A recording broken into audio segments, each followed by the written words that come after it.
wabarakatuh. Alhamdulillahi rabbil alamin, hamdan katsiran tayyiban mubarakan fi kama yuhibbu rabbuna wa yardah. Asyhadu an la ilaha illallah wahdahu la syarika lah, iqraran bihi wa tauhida, wa asyhadu anna Muhammadan abduhu wa rasuluh.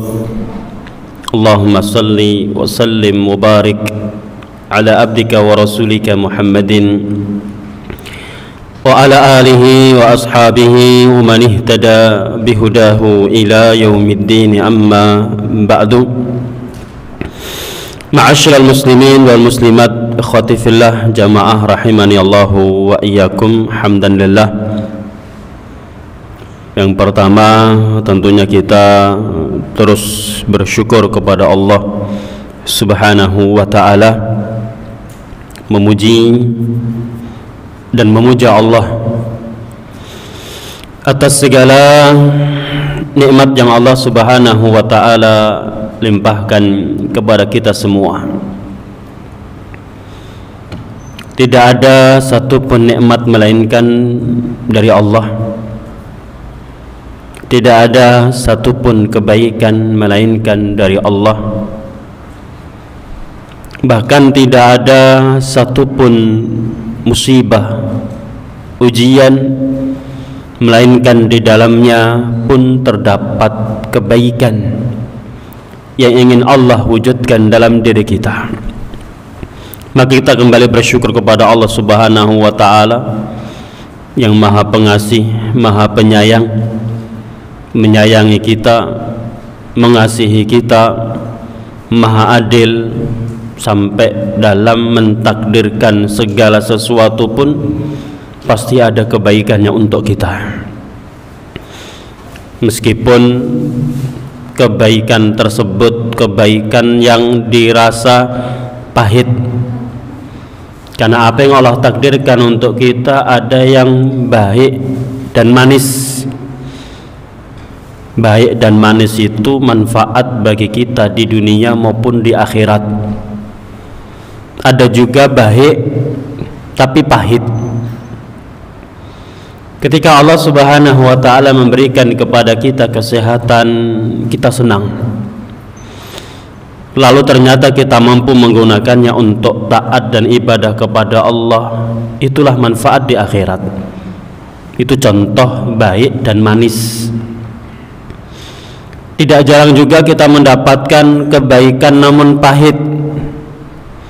Ketika sedang mendapatkan musibah, ujian, satu sisi kita rasakan pahit, namun ternyata di balik pahit yang kita rasakan ada manfaat ukhrawi.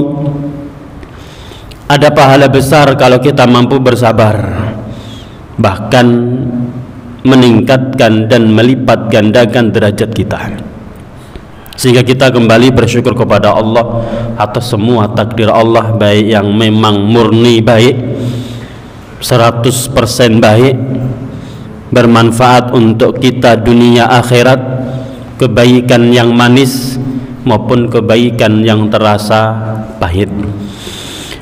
Bapak Ibu jamaah rahimallahu wa iyyakum, pada kesempatan hari ini di bulan nopon sekarang Pak? Sudah Safar atau masih Muharram? Pripun ndak apal? Muharram tanggal tahun 1440, Masya Allah. Di hari ini, hari Ahad, akhir-akhir Muharram, kita bisa kembali melanjutkan kajian kita membahas Asmaul Husna. Insyaallah di kesempatan hari ini kita akan membahas nama Allah yang artinya Maha Mengetahui.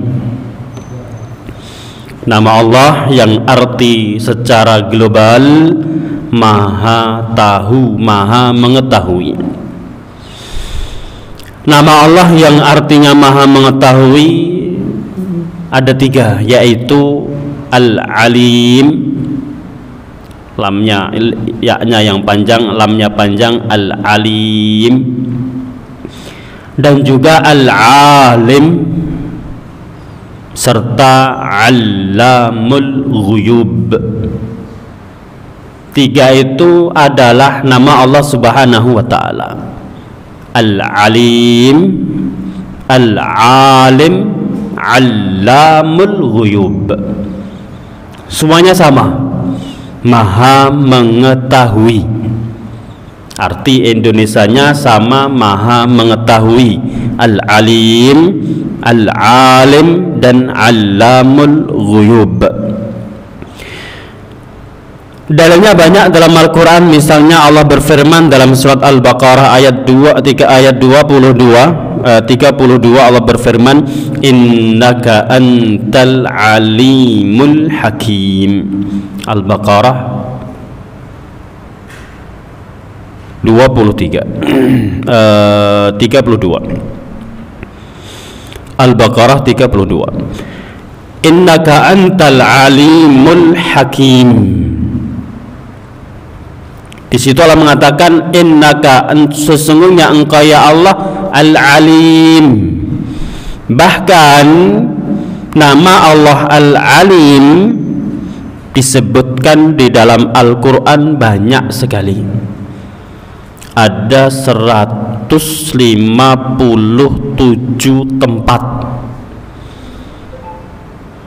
157 kali disebutkan dalam Al-Quran kata-kata al-alim atau alim. Contoh yang lain misalnya Al-Maidah 97, wa annallaha bikulli syai'in alim. Luqman ayat 34, wa ma tadri nafsun bi ayyi ardin tamut innallaha alimun khabir, dan seterusnya.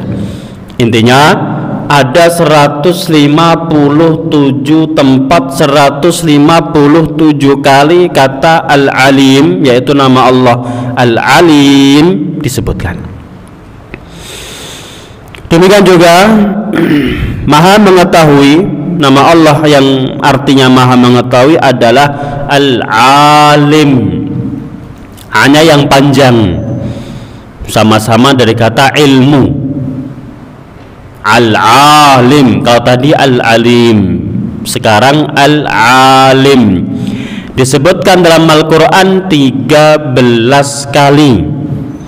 Disebutkan dalam Al-Quran 13 kali. Misalnya dalam surat Al-Jin, alimul ghaibi fala yudhiru ala ghaibihi ahada. Alimul ghaibi fala yudhiru ala ghaibihi ahada.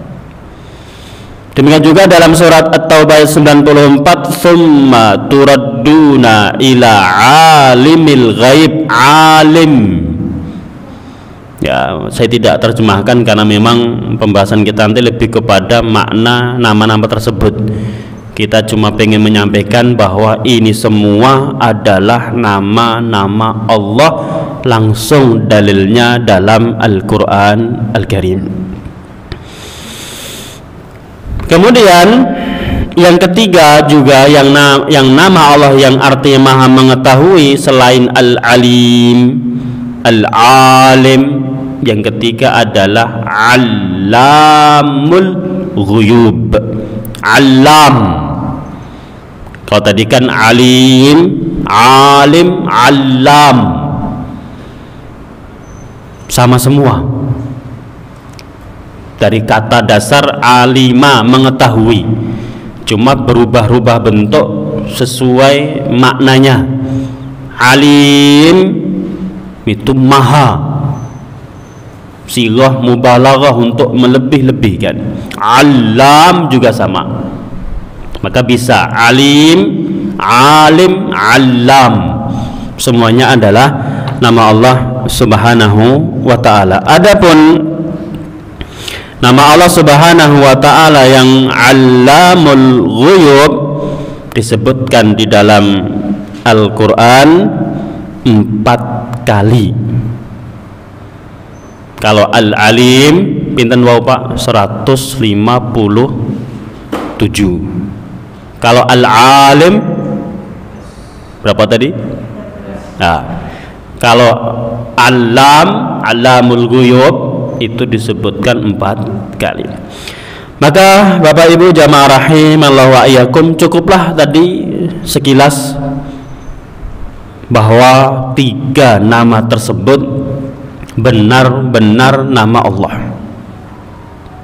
sehingga kita bisa menghambakan diri, kita bisa memberikan nama anak-anak kita Abdul Alim, silakan.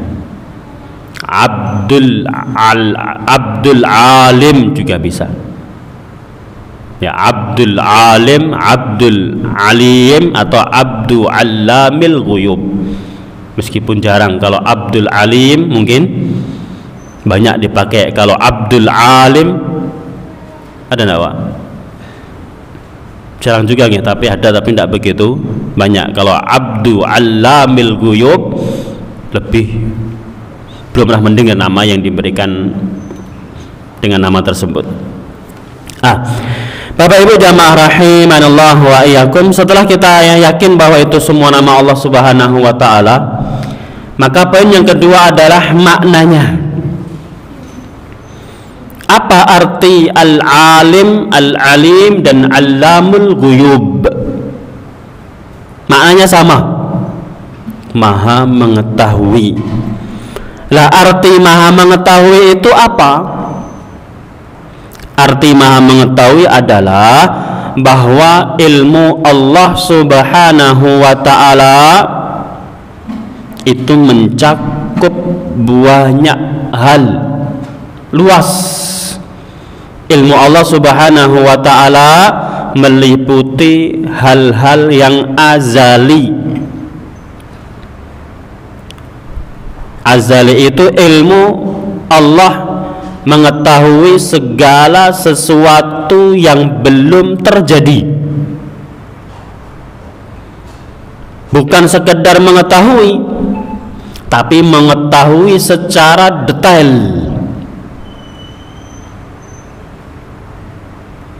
Bahkan Allah tulis, Allah sudah mengetahuinya 50.000 tahun sebelum adanya alam semesta. Sebelum diciptakannya langit dan bumi, Allah sudah tahu. Itu. Jadi hari ini Bapak hadir ke masjid ini, ke majelis ilmu, sudah tercatat. Bukan hadirnya saja, pakai motor, apa mobil, apa ontel, apa jalan kaki pun tercatat. Sudah Allah ketahui. Bahkan posisi Bapak duduk pun sudah tercatat. Sebelah sono, sebelah sono. Bukan sekedar itu, yang ngantuk sapandak pun tercatat. Siapa yang ngantuk nanti kita lihat. Kalau kita kan belum tahu, nanti kalau yang ngantuk baru ini takdir Allah. Itulah arti luasnya ilmu Allah Subhanahu wa ta'ala. 50.000 tahun sebelum adanya alam semesta, Allah sudah tahu. Itu pun yang zahir, yang batin, yang tersembunyi, yang nampak, yang wajib, yang sunnah, perkara yang mustahil di alam atas, alam bawah, yang lampau, yang sekarang, yang akan terjadi, tidak ada satupun tersembunyi bagi Allah Subhanahu wa ta'ala. Itulah arti Maha mengetahui secara global. Adapun secara rinci, contohnya, bukan rinci berarti semuanya. Kalau semuanya tidak mungkin, namanya ilmu Allah sangat luas, kita tidak bisa mendetailkannya. Karena kadang-kadang mengetahui sesuatu yang global itu belum menambah kepuasan dan keyakinan. Tapi kalau tahu secara detail, meskipun sekilas, enggak secara semuanya, kadang membuat kita yakin. Contoh, kalau bapak habis jajan ke warung makan, sana soto karenya enak, bapak sudah terdorong belum pak untuk beli sana? Yakin belum? Tapi kalau ceritanya lebih detail lagi, sotonya itu enak, masya Allah, dagingnya itu empuk, kuahnya itu rasanya pripun, nendang katanya kan itu, sampai rasanya saja kuahnya nendang. Nasinya juga putih pulen enak, sayurnya masya Allah lengkap. Lebih tertarik mana sama orang yang cerita itu enak soto karenya dengan yang detail tadi Pak? Lebih mantap yang mana? Nah itu contoh saja. Maka kalau tadi kan umum, Allah mengetahui, ilmunya luas segala sesuatu, maka kita butuh sedikit merinci meskipun tidak mungkin semuanya. Kita butuh tahu cakupan ilmu Allah itu apa. Namanya mengetahui, ada objek yang diketahui. Lah yang diketahui oleh Allah itu apa? Yang diketahui oleh Allah Subhanahu wa ta'ala, satu, Allah mengetahui segala sesuatu yang di langit dan yang di bumi, semuanya. Segala sesuatu yang di langit maupun yang di bumi, Allah mengetahuinya. Allah Subhanahu wa ta'ala berfirman dalam At-Talaq ayat 12, wa annallaha qad ahata bikulli syai'in ilma, dan ilmu Allah meliputi segala sesuatu. Di langit ada apa Pak? Banyak. Mau yang benda hidup atau makhluk hidup, maupun benda mati, maupun mantan makhluk hidup. Apa itu Pak, mantan makhluk hidup? Ya orang mati. Manusia yang sudah mati kan mantan makhluk hidup kan, itu sudah dikubur. Allah tahu itu. Ya Allah tahu semuanya, mau yang besar mau yang kecil,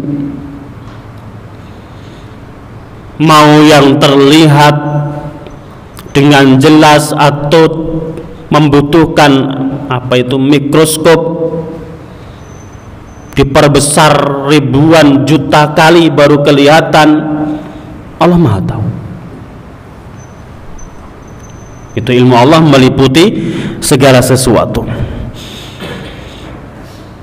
Maka Allah juga berfirman, alimul ghaibi la ya'zubu anhu, dalam Saba ayat 3, mithqalu dzarratin fis samawati wala fil ard wala asgharu min dalika wala akbar illa fi kitabim mubin. Allah Maha mengetahui perkara yang gaib. Tidak ada satupun perkara sekecil zarrah pun, saya katakan zarrah itu pokoknya benda yang terkecil. Apapun itu kita tidak tahu, yang penting yang paling kecil. Kalau ulama menggambarkan beda-beda, ada yang sebiji sayur atom, ada yang sebiji sawi, ada yang debu yang tersorot sama cahaya matahari yang masuk ke rumah kita. Beda-beda. Beda bukan berarti mereka berselisih pendapat, karena di situ sekedar menjelaskan contoh salah satu benda terkecil. Yang lain banyak. Allah tahu, tidak ada sekecil apapun yang luput dari ilmu Allah Subhanahu wa ta'ala. Bahkan wala asghar, gak ada yang lebih kecil pun kecuali Allah tahu. Atau lebih besar, kalau manusia kan semakin kecil malah gak kelihatan, terlalu gede pun gak kelihatan. Langit misalnya, itu kan luas loh Pak, bisa kita lihat. malah terbatas. Kita kekecilan tidak bisa tahu, tidak bisa lihat, kebesaran pun tidak bisa lihat. Ya tadi, langit itu kan kebesaran buat kita, mau lihat gimana coba batasannya? Gak tahu. Tapi Allah Subhanahu wa ta'ala ilmunya meliputi segala sesuatu. Semua yang di langit, semua yang di bumi, makhluk hidup, benda mati, tumbuhan, tanaman, hewan darat, hewan yang di laut. Makanya terus ada para ilmuwan menemukan spesies baru, hewan spesies baru, tumbuhan spesies baru, diberikan nama Latin lagi. Itu yang pertama. Jadi cakupan ilmu Allah yang pertama, ilmu Allah meliputi segala sesuatu, yang besar, yang kecil, yang mati, yang hidup, yang ada di langit maupun yang ada di bumi. Satu. Yang kedua, cakupan ilmu Allah yang kedua adalah Allah lah yang hanya memiliki kunci-kunci perkara gaib. Gaib itu perkara yang tidak terlihat, tidak tersentuh, tidak bisa kita ketahui. Tapi Allah punya kuncinya.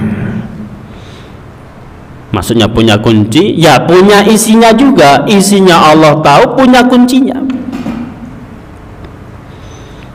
Yang mengetahui dan memiliki kunci perkara gaib itu Allah Subhanahu wa ta'ala.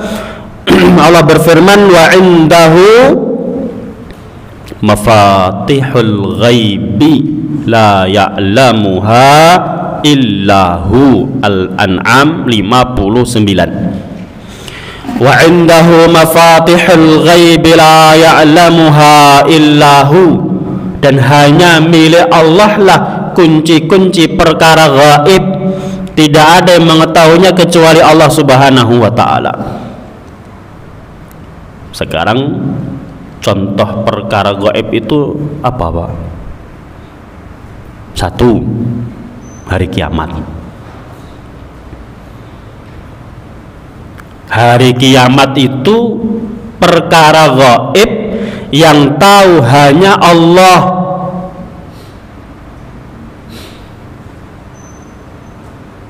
Kuncinya yang memiliki hanya Allah, yang mengetahui isinya hanya Allah. Jadi kalau ada orang yang mengaku punya ilmu kapan terjadinya hari kiamat, kita katakan bohong. Lawang dia kuncinya aja ndak punya, apalagi isinya. Dulu kan ada suku Maya, itu Pak, pernah ada berita itu tahu Pak, yang mengaku mendapatkan tulisan manuskrip atau apa yang menjelaskan kapan terjadinya hari kiamat. Kita katakan bohong. Lawang malaikat yang terdekat dengan Allah saja, paling mulia di sisi Allah saja, malaikat saja tidak tahu. Malaikat siapa? Jibril. Bahkan manusia yang paling Allah cintai, yang kedudukannya paling tinggi di sisi Allah saja tidak tahu. Siapa? Nabi Muhammad. Malaikat terbaik, termulia, tertinggi di sisi kedudukannya di sisi Allah, manusia terbaik, termulia di sisi Allah tidak tahu. Apalagi orang-orang tidak dikenal ngaku tahu hari kiamat.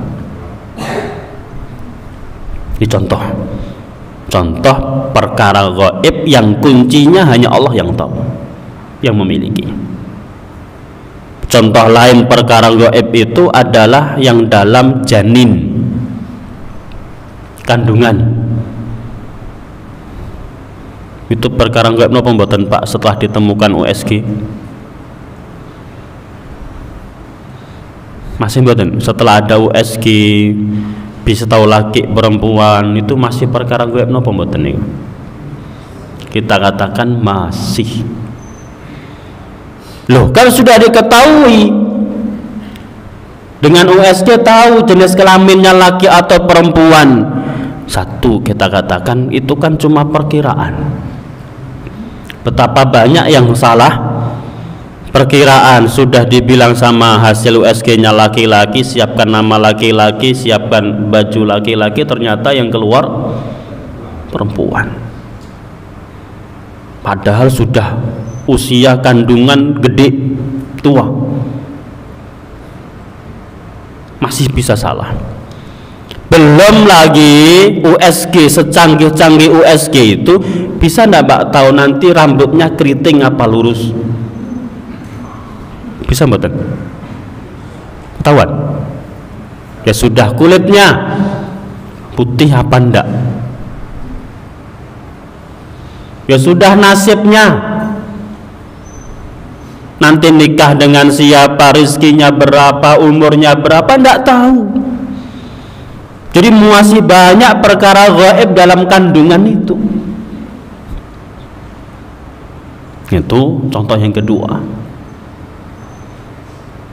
Belum lagi yang ketiga, ilmu gaib yang hanya Allah miliki, hujan. Juga termasuk hanya Allah yang tahu. Loh, bukannya sudah ada banyak perkiraan cuaca?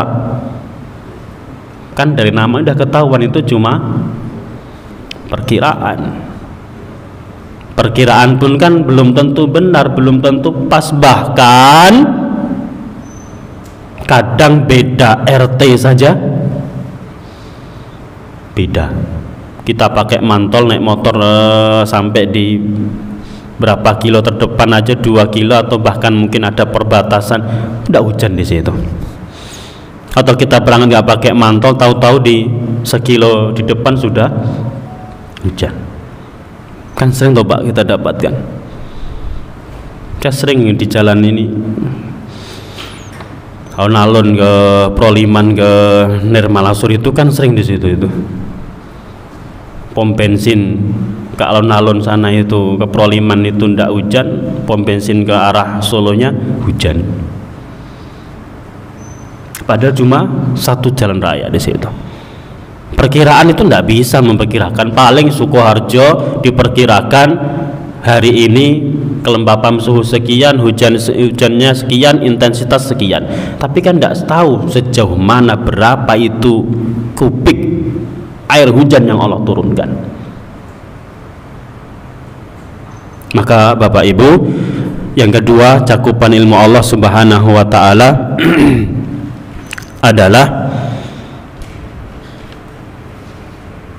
Allah lah yang memiliki kunci-kunci perkara gaib, mau yang di daratan, mau yang di lautan, mau yang kecil, mau yang besar, itu hanya Allah. Yang ketiga, masih pengen mendetailkan apa itu cakupan ilmu Allah agar semakin yakin. Yang ketiga adalah ilmu Allah Subhanahu wa taala mencakup apa yang ada di dalam hati, alias Allah mengetahui isi hati. Isi hati itu ada yang memang permanen, lama, ada yang cuma sekilas, terlintas. Yang lama itu seperti kita cinta apa ndak, kan gitu. Kita serius apa ndak, kita tawakal apa ndak kepada Allah, takut apa ndak kepada Allah, punya harap apa ndak, atau kita cinta kepada anak istri apa ndak. Itu namanya isi hati yang bukan berarti selamanya ada, artinya kan waktunya lama. Yang mapan di situ itu Allah tahu. Bahkan yang terlintas pun Allah tahu. Bapak misalnya di masjid duduk, di sampingnya pakai jam, Masya Allah mereknya mahal, Apa yang terlintas Pak kadang-kadang? Duduk samping-sampingan, lihat, nengok ke sebelah, Masya Allah jamnya. Kan terlintas begitu saja. Ya, terlintas begitu saja. Itu kan sering terjadi. Melihat apa langsung set. Mungkin kita kadang hasad, mungkin kita pingin punya, atau pingin cuma sekedar mencemooh. Sombong banget, masa ke masjid aja pengajian pakai jam mewah misalnya. Kan kadang terlintas seperti itu. Ya, atau kadang mungkin sampingkan kiri ngaji kok sudah ngantuk baru 5 menit. Oh itu kok baru 5 menit sudah deklak-dekluk misalnya. Kan terlintas itu. Itu Allah tahu. Maka mau isi hati yang memang ada lama atau isi hati yang cuma selintas sepintas lalu, Allah tahu di situ. Itu contoh yang ketiga. Contoh berikutnya yang keempat adalah ilmu Allah yang mengetahui segala sesuatu sebelum terjadi. Ilmunya Allah meliputi segala sesuatu yang belum terjadi. Jadi saya katakan hari ini apa yang akan terjadi pada diri kita Allah sudah tahu. Hari ini tadi kita duduk di majelis ilmu itu sudah tercatat. Hari ini yang ngaji sekian orang, duduknya posisinya seperti sudah dicatat. Dia datang pakai motor, mobil, apa ondel, apa jalan kaki sudah dicatat. Itu sudah semua, sama siapa, apa ngajak anak atau ngajak istri atau semua sendiri sudah tercatat. Saya katakan 50.000 tahun, bukan yang lalu, tapi 50.000 tahun sebelum adanya semesta alam, sebelum adanya langit dan bumi diciptakan, itu Allah sudah tahu. Ya, Allah sudah tahu di situ. Sebelum terjadi sudah tahu.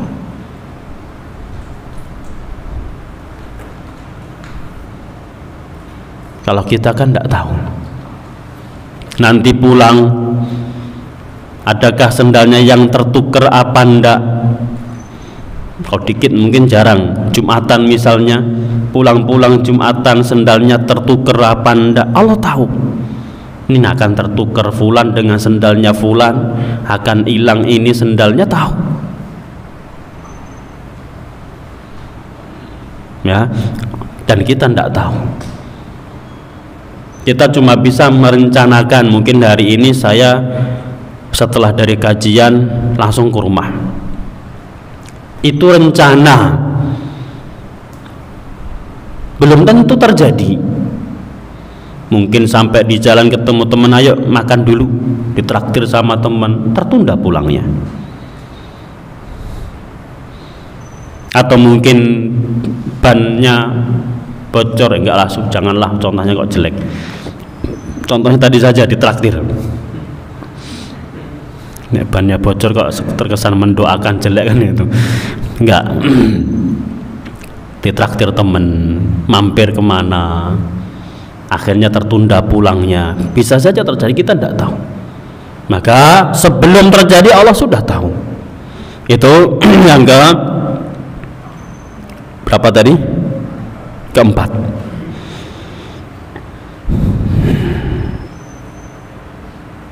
Yang kelima, ilmu Allah juga mencakup kondisi hambanya. Mana yang fajir, ahli maksiat, mana yang taat, takwa, mana yang kaya, mana yang miskin. Itu sudah tahu.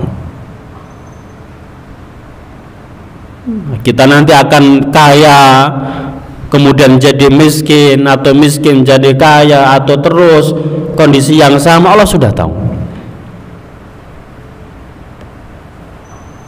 Itu yang kelima. Yang keenam juga ilmu Allah mencakup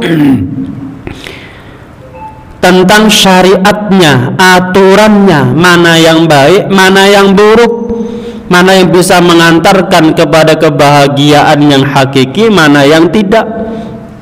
Sholat, zakat, puasa, Allah tahu. Makanya ada perintah, ada larangan, itu Allah Maha tahu. Bahkan yang terakhir, Allah pun Maha tahu terhadap ilmu-ilmu yang dipelajari manusia sekarang ini. Dulu belum ada teknologi komputer, sekarang ada, bahkan sekarang dikembangkan menjadi apa itu Pak? AI itu bacanya gimana itu? Nah, ini itu ilmunya Allah sudah tertulis, Allah lebih tahu duluan. Makanya Allah membuka ilmu itu tidak semuanya. Allah ajarkan kepada kita sebagian ilmu Allah. Makanya ilmu-ilmu yang tidak Allah ajarkan jangan dicari-cari, nggak perlu dipelajari. Apa contohnya Pak? Ya ilmu nasibnya seseorang nggak perlu dipelajari dari baca tangan, baca apalagi garis tangan, tanggal lahir, nggak perlu ngapain, itu kan ilmu khusus Allah. Itu ilmu miliknya Allah, nggak mungkin diajarkan ke manusia perkara gaib. Nasib buruk baiknya seseorang itu adalah termasuk ilmunya khusus ilmu Allah yang memiliki kuncinya hanya Allah. Maka ngapain repot-repot sampai membaca ini membaca itu, termasuk membaca tanda tangan. Kan ada toh Pak, tanda tangan bisa dibaca katanya. Kalau sekedar perkiraan silahkan, tapi kalau sampai ini nanti nek tanda tangannya kebanyakan bunder-bunder itu berarti apa Pak biasanya yang pernah baca-baca? Ada nggak? Ada yang bisa baca nggak nggih? Tanda tangan kok dibaca? Ini orangnya egois, ini orangnya tertutup, ini orangnya pemarah, ini orangnya menang sendiri. Ketika ada muter-muter, maka tidak perlu. Masih banyak ilmu-ilmu Allah yang Allah bukakan untuk kita yang lebih manfaat untuk kita pelajari. Jangan mempelajari ilmu yang kuncinya saja hanya dimiliki oleh Allah Subhanahu wa ta'ala. Bapak Ibu jamaah, itu sekilas tentang luasnya ilmu Allah, cakupan ilmu Allah. Yang lain banyak, tidak mungkin kita sebutkan satu persatu. Tadi kita sedikit detailkan dalam rangka agar lebih yakin. Kayak tadi kalau pengen makan makanan tertentu itu kan lihat komentarnya dulu, lihat testimoni dulu. Kalau cuma enak itu kan kita kurang puas, tapi kalau enak Masya Allah, empuk, apalagi murah, nah itu yang titik tekannya. Udah ada kata-kata murahnya biasanya tertarik. Kalau enak tapi mahal mungkin nggak tertarik. Poin terakhir ketiga, setelah kita tahu Al-Alim nama Allah, Al-Alim nama Allah, Allamul Ghuyub nama Allah, dan tahu artinya, berikutnya adalah buah manis pengaruhnya ibadah yang bisa kita wujudkan dari mengimani nama Allah yang artinya maha mengetahui, baik Al-Alim, Al-Alim maupun Allamul Ghuyub. Yang pertama adalah semakin takut kepada Allah dan bisa merasa diawasi oleh Allah Subhanahu wa ta'ala. Baik perkara yang kita kerjakan saat sir, sendirian, rahasia, tersembunyi, maupun terang-terangan di hadapan orang banyak. Itu kok bisa semakin takut dengan mengenal, mengetahui, beriman nama Allah Al-Alim. Karena tentunya kalau seseorang yakin Allah itu maha tahu, mengetahui kondisi dia yang zahir, yang batin, maka akan mendorong dia untuk bisa menjalankan perintah Allah secara zahir maupun batin, karena takut kepada Allah.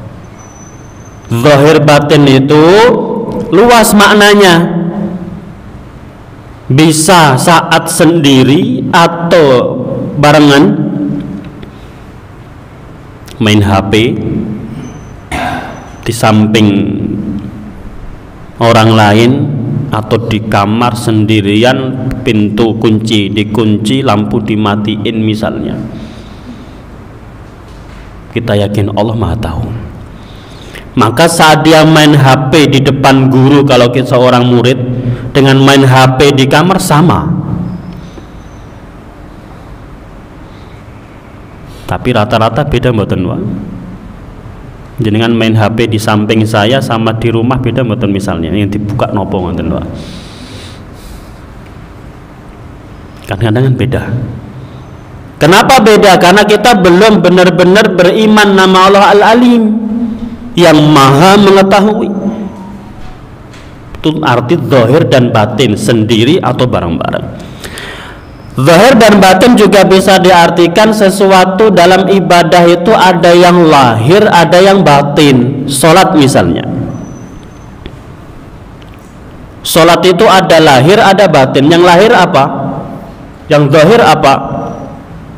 Ya gerakan, rukuknya, sujudnya, bacaannya, bismillahirrahmanirrahim, zahir itu. Dia berdiri, zahir itu. Sedekapnya zahir, rukuknya, sujudnya zahir. Batinnya khusyuk, ikhlas.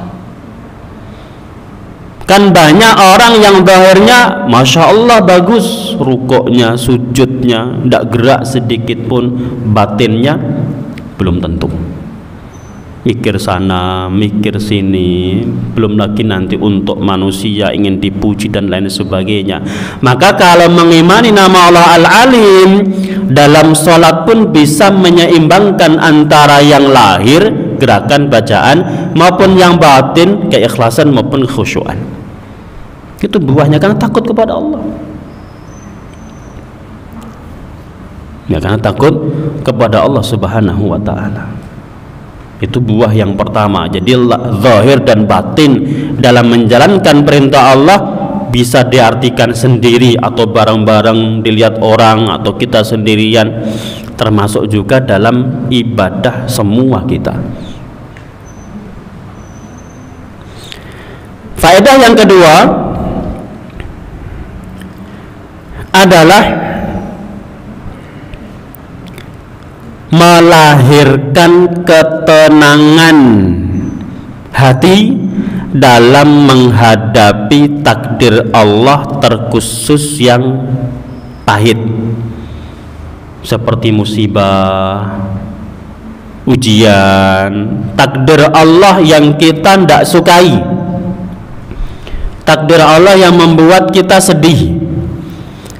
Dengan mengetahui nama Allah Al-Alim, maka kita akan lebih tenang. Pertanyaannya, kok bisa? Kalau baru habis gajian seneng mboten, Pak? Senek tanggal tua, tanggal tua, listriknya tatit-tatit muni, berasnya habis, gasnya habis, pripun Pak niku, Pak? Tanggal tua belum gajian, listriknya berisik, kan gitu, gasnya yo habis, berasnya habis, pripun Pak? Sedih napa seneng niku Pak? Yo sedih normalnya, mosok malah seneng kan ngoten. Manusia ya wajar sedih kan itu. Itu contoh musibah, contoh kesulitan, contoh perkara yang tidak kita senangi. Anak masih kecil sakit, Itu kan juga membuat kita sedih. Kalau kita mengenal nama Allah Al-Alim, maka akan tenang menghadapinya itu. Termasuk misalnya anak semata wayang yang kita gadang-gadang jadi baik, ternyata susah dikandani. Sungayel, konsolat yo angel, wani sama orang tua misalnya, sedih mboten Pak? Sedih. Tapi kalau kita beriman dengan nama Allah Al-Alim, tenang. Pertanyaan, kok bisa? Alasannya apa? Dengan beriman nama Allah Al-Alim kok bisa tenang? Karena kalau kita beriman bahwa Allah itu Al-Alim, kita sadar Allah itu mengetahui segala hal yang belum terjadi. Anak kita nakal dalam tanda kutip ngeyel, itu sudah tercatat.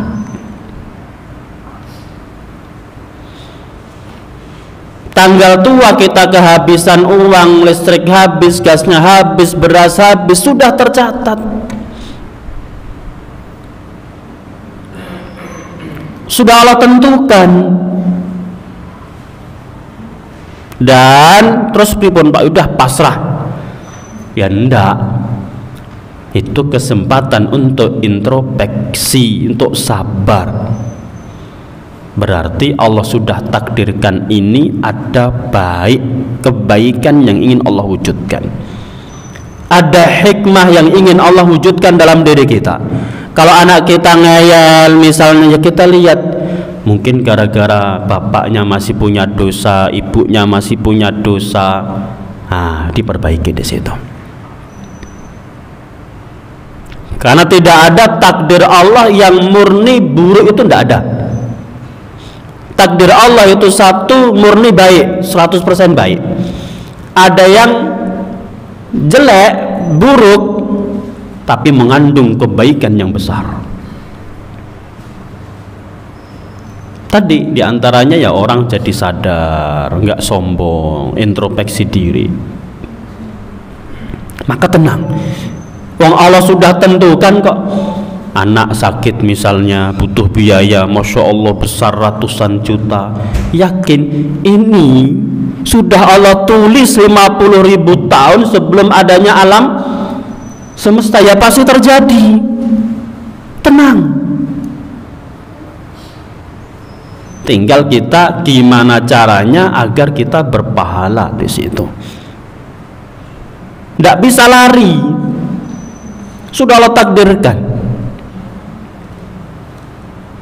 Ya berarti apa sudah pasrah saja? Ya enggak, tetap berusaha semaksimal mungkin, karena takdir itu rahasia Allah. Kita enggak tahu kecuali kalau sudah terjadi. Itu yang kedua. Yang ketiga, buah manis berikutnya dengan beriman kepada nama Allah Al-Alim atau Maha Mengetahui adalah pasrah, legowo, tunduk terhadap aturan-aturan Allah Subhanahu wa ta'ala. Bahkan ridho, bahagia dengan aturan-aturan Allah. Kenapa? Dia yakin apa yang Allah tetapkan pasti yang terbaik, pasti mendatangkan kebahagiaan. Contoh biar gampang, sholat lagi contohnya. Orang dalam mengerjakan sholat itu bertingkat-tingkat. Tingkatan pertama terpaksa, ya mboten Pak. Tingkatan kedua kewajiban, ini merasai kewajiban saya. Tingkatan ketiga kebutuhan, saya butuh sholat. Tingkatan tertinggi nggak apa-apa, terpaksa. Kemudian tadi merasa ini kewajiban harus ditunaikan.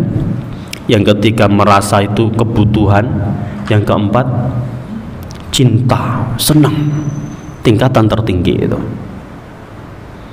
Kapan bisa merasakan tingkatan-tingkatan tadi? Tergantung iman kita kepada nama Allah yang Maha Mengetahui. Dengan meyakini bahwa Allah Al-Alim, kita sadar bahwa aturan Allah itu pasti mendatangkan kebaikan, termasuk contoh sholat. Kalau orang sudah betul-betul yakin sholat itu bukan sekedar menggugurkan kewajiban, yang penting saya nggak dosa, enggak, tapi ini butuh. Makanya nanti kalau nggak sholat itu ada yang kurang, kayak ada sesuatu yang nggak sempurna di situ. Kalau sudah tingkat tinggi lagi, azan sudah siap dia, nggak perlu nunggu azan, azan sudah di masjid. Ya, itu kan tingkatan-tingkatan. Ya kalau nggak bisa ya dipaksa dulu, memang semuanya butuh dipaksa. Nggak apa-apa dipaksa dulu. Kalau nggak dipaksa ya berat. Apalagi kalau orang-orang yang punya hobi-hobi tertentu itu. Orang yang suka main burung merpati itu, Pak, itu asiknya nopo toh, Pak? Karena saya nggak suka, jadi nggak tahu apa asiknya coba. Cuma di terbang, nanti gabung ke sana. Nek saya melihat ini yang dimainkan apanya, saya melihat itu. Karena nggak suka. Kalau yang suka mungkin masya ada kepuasan tersendiri. Silahkan main boleh, yang penting azan paksa sholat. Lama-lama nanti saya dipaksa akan, oh ini butuh, ini kewajiban saya ini. Setelah kewajiban tersadari, saya butuh sholat lebih tenang. Setelah merasa butuh, cinta. Kapan? Kalau sadar betul apa yang Allah tetapkan itu pasti terbaik, pasti mendatangkan kebaikan. Dengan mengenal, meyakini nama Allah Al-Alim.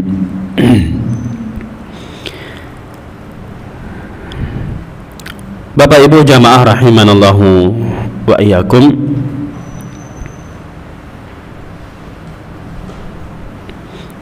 Yang keempat,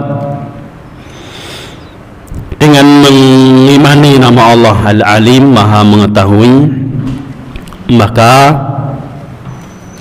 seseorang akan punya rasa harap dan tenang, serta tidak gampang putus asa. Kenapa? Ya tadi ketika orang mendapatkan musibah ini sudah Allah takdirkan, kemudian di balik takdir Allah pasti ada kebaikan. Dari situ dia punya harap. Tapi kalau orang yang nggak beriman kepada Allah Maha Mengetahui, menganggap takdir yang buruk itu seolah-olah kiamat bagi dia, akhirnya bunuh diri, gantung diri, minum racun, bakar suaminya atau istrinya, satu keluarga loncat dari apartemen tinggi. Kenapa? Karena dia tidak sadar bahwa di balik musibah itu Allah mengetahui ada kebaikan di dalamnya. Sampai ketika kita berbuat dosa sekalipun, manusia berbuat dosa pastian itu pernah, itu pun ada kebaikannya. Apa kebaikannya? Kita bisa lebih semangat, lebih baik lagi. Lihat itu contoh preman-preman yang taubat, yang sebelumnya mengisi hari-harinya dengan kemaksiatan, kejahatan, sholat boro-boro, tidak pernah. Tapi ketika taubat, kira-kira adakah Pak yang ibadahnya mantan preman lebih baik daripada kita? Yang kita dari lahir sudah ayam-ayam biasa Islam, sudah sholat, dengan yang baru, orang-orang baru hijrah, orang-orang mantan-mantan preman dan lain sebagainya, kita lihat kualitasnya dengan kita mana Pak? Mungkinkah mereka lebih baik? Mungkin sekali. Itu contoh apa? Hikmahnya dosa. Jadi kalau kita berbuat dosa jangan langsung putus asa, enggak, tapi berharap masya Allah agar bisa introspeksi diri lebih baik lagi. Ya kayak keluarga bapak ibu, pernah padu mboten Pak? Pernah tengkar mboten? Bendino. Waduh nek bendino kokean itu. Coba kan kadang-kadang kita tengkar itu, setelah tengkar pripun rasanya? Damai gitu. Itu kan lebih masya Allah. lebih terasa lebih dekat, lebih romantis, macam-macam. Itu contoh bahwa kesalahan yang kita lakukan, dosa yang kita lakukan takdir Allah. Tapi juga oh sudah itu takdir Allah, ya jangan. Cari hikmahnya itu apa? Karena setiap takdir Allah itu untuk mendatangkan kebaikan yang lain. Maka demikian Bapak Ibu jamaah, saya rasa cukup pembahasan tentang nama Allah yang artinya maha mengetahui. 3 nama sekaligus, Al-Alim, Al-Alim, dan Allamul Ghuyub. Semoga Allah Subhanahu wa taala memberikan kemudahan kepada kita untuk mengamalkan konsekuensi dari nama Allah ini, bisa memperbaiki kualitas diri kita dalam beribadah kepada Allah Subhanahu wa taala. Allahumma salli wa sallim wa barik ala abdika wa rasulika Muhammad. Subhanakallahumma wa hamdika asyhadu an la ilaha illa anta astaghfiruka wa atubu ilaik. Akhiru kalam. Wassalamualaikum warahmatullahi wabarakatuh.